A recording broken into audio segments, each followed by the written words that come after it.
She flooded my woods. She actually flooded them on purpose so the HOA board could set up their ridiculous, glamping experience for some influencer weekend. And when I confronted her, she smirked and said, "It's for the community, Brandon. You wouldn't understand." I swear, I felt my jaw clench so hard it could crack concrete.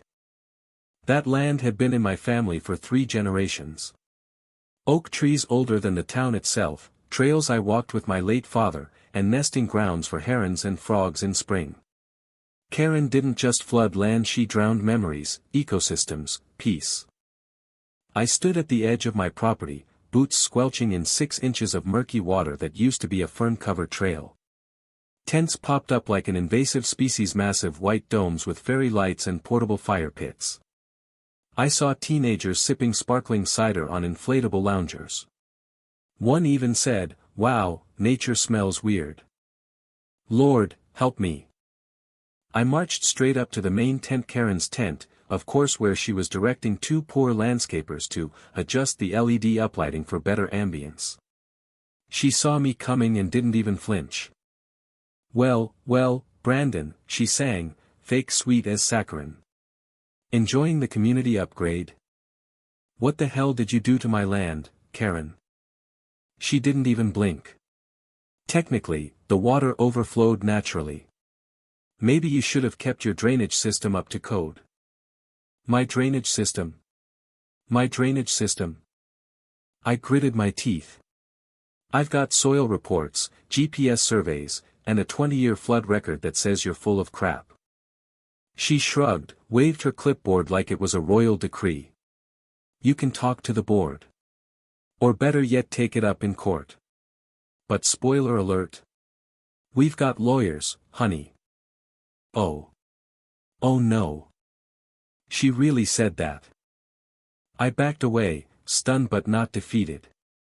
No, not yet. Not ever. Because what Karen didn't know. That old barn near the edge of my property held more than just rusted tools and raccoons.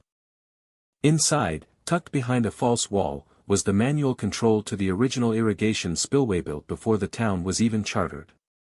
My grandfather had kept it functional, just in case the valley ever flooded. It was heavy, mechanical, and strictly off-grid. No HOA permit in the world knew it existed. And yes, I opened it.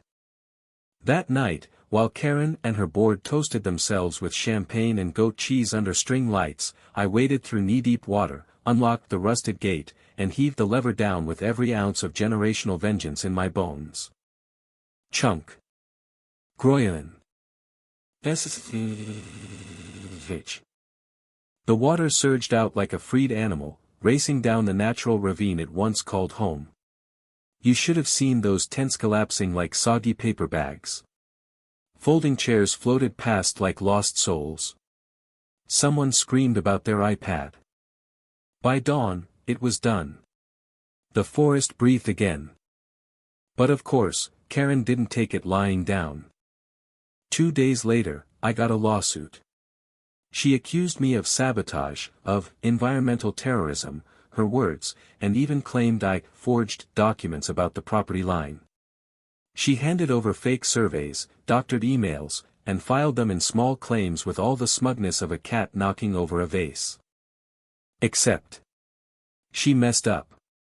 Big time. Because someone had been filming the whole glamping setup for their Instagram story. And in the background of one clip, clear as crystal, you can hear Karen say, "Flood it a little more, babe. Brandon can't sue if we say it was already like that." Boom. That video went viral. Over 2 million views. Captioned, "Glampgate Karen floods woods, justice for Brandon." The judge dismissed her case with prejudice. Not only that, turns out, her HOA permit was forged. She'd submitted fake environmental waivers, and now the state's coming after her for fraud. State level. Heavy fines. Possible jail time. And me? I'm rebuilding the trail. Volunteers came from all over, hikers, birdwatchers, even a few kids who just wanted to be part of something real. The herons returned this week. Sometimes karma doesn't just knock. It floods in. If this story made your blood boil and cheer, don't forget to subscribe to our YouTube channel for more real justice stories just like this one.